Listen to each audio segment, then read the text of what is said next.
Now let's return to living a sacred life. Okay, so true to my word, I said I would give you the answer to where you're supposed to look in order to find out, well, what is it that I'm thinking? What seeds am I planting?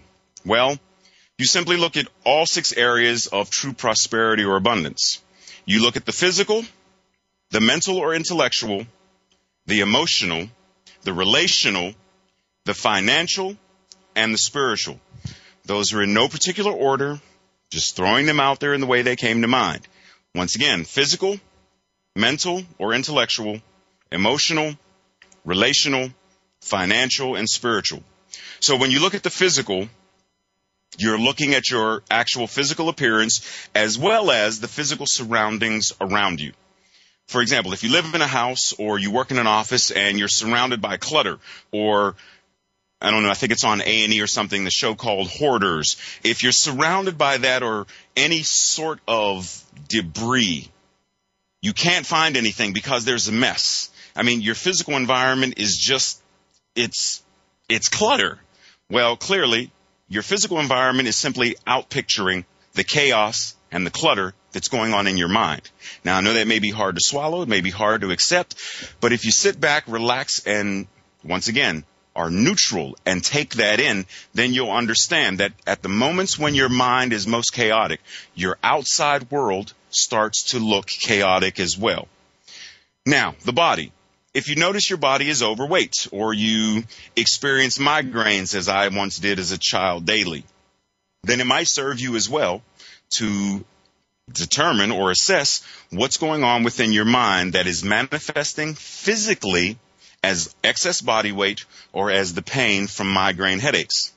Louise Hay, author, teacher, and founder of Hay House, has an amazing book called You Can Heal Your Life. And in that book, there's a section where she, from her years of observation, coaching, ministering, and counseling people spiritually, she's identified various metaphysical, probable emotional causes to our physical diseases.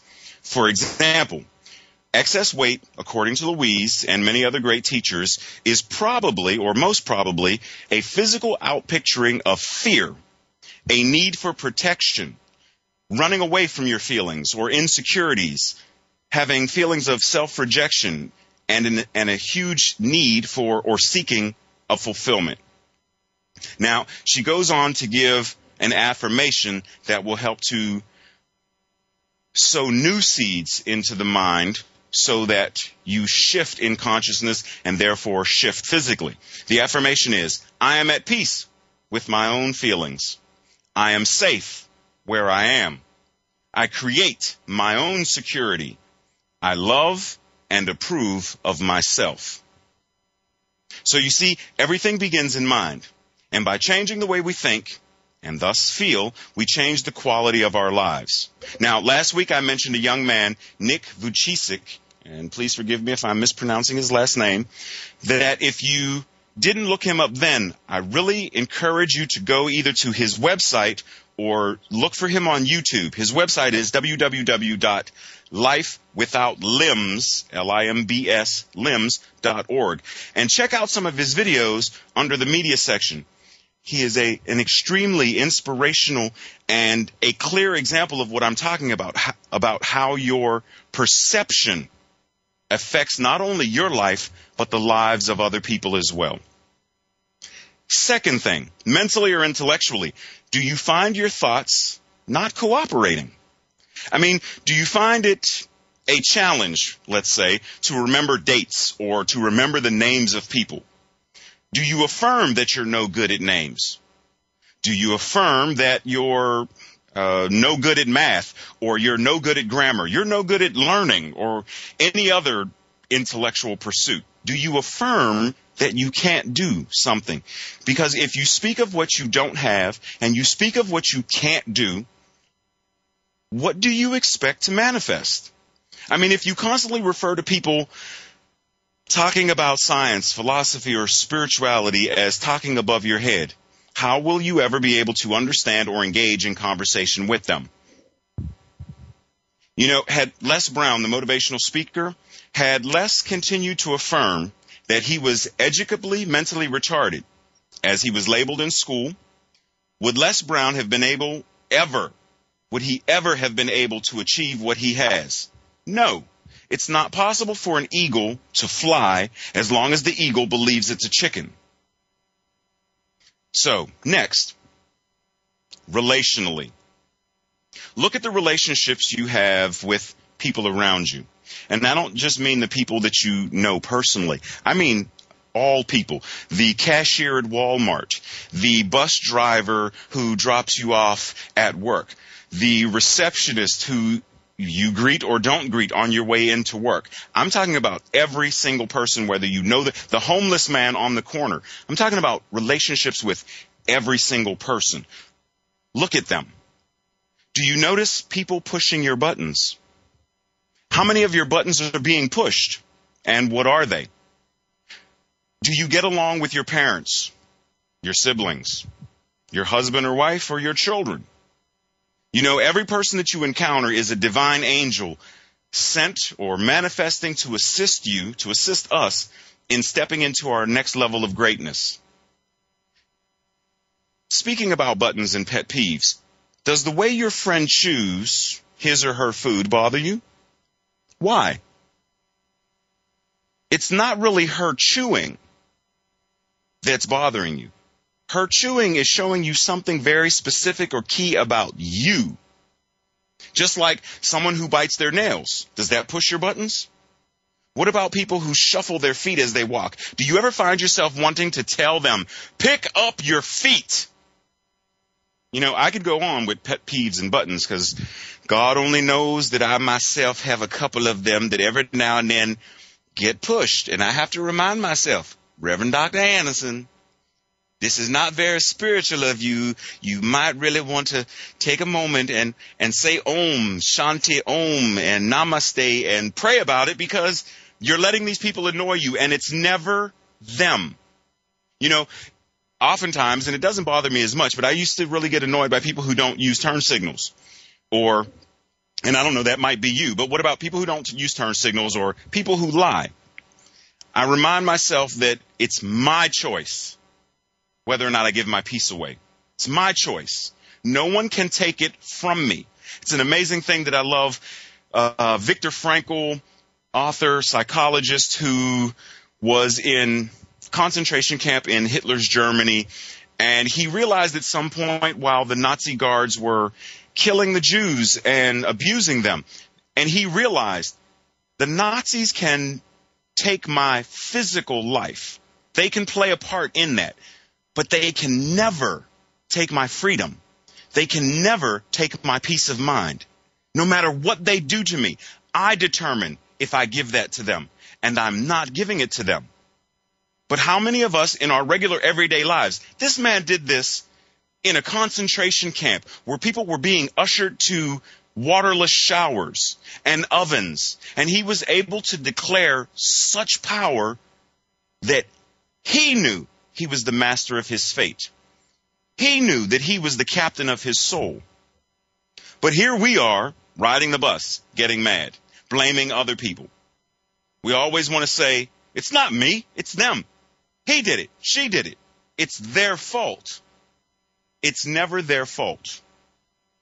We always want to take a moment to step back, come back and say, it's about me. It's not about them, it's about me. Why does that bother me? Why do I allow it to rob me of my peace? It's never the other person. It's never the situation. It's always how we perceive and thus respond to that situation or how we respond to that person. I mean, after all, it's your button. Why do you have it? It's your pet peeve. Why do you have it? It's not the other person's responsibility to change. It's not their job to stop what they're doing in order for you to be at peace. I mean, if my nephew is biting his fingernails and that bothers me, why should I yell at him or demand that he stop biting his nails so that I can be at peace? Those are his nails. That's none of my business. If it bothers me that much, maybe I need to get up and leave the room. Maybe I need to go for a walk. Maybe I need to meditate or pray in the moment instead of dictating what he needs to do in order for me to be happy. Think about that. It's never them. It's how we are perceiving the situation, how we are allowing the situation or whatever to rob us of our peace. Now, how do I want to say this? Because I know a lot of people will have the tendency to get really mad when, you take their ability to point a finger away. But it's our thinking. It's how we take stock in our thinking and how we assess what someone's behavior is doing to us that robs us of our peace of mind. And the more we work on awakening, the more we work on reducing that effect of the pushed button, the more, or how do I want to say this? Losing my train of thought. The more we take stock in how the thoughts are affecting us, how the buttons are being pushed, or even being aware that the buttons are being pushed, we stop pointing the finger. We stop making it about them. We realize it's about us. We stop. We notice how we're feeling. And in that moment, we have a choice to breathe into it. Stop judging it. Stop being mad.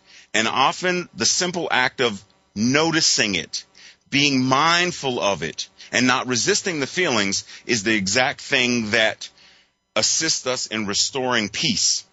And when you restore that peace and you take the energy back, you take the control back, you stop blaming, it's in that moment that you finally say, wow, I don't have to be mad about this anymore.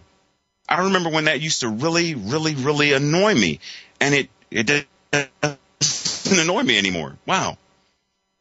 Okay, so next, emotionally.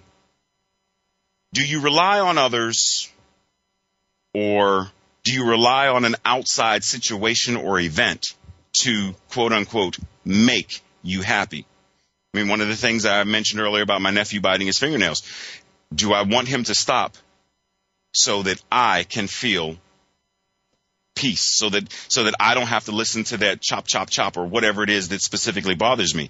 Because what he's doing is making me annoyed. And it really isn't. That's my choice or my decision whether or not it is. So, question, do you often find yourself saying things like that? She makes me sick. He made me so mad. Wow, they make my job so difficult. Think about that. Are those statements, are those thoughts, are those seeds truly what you desire to plant? How you feel is up to you. It's up to no one else but you. Ever.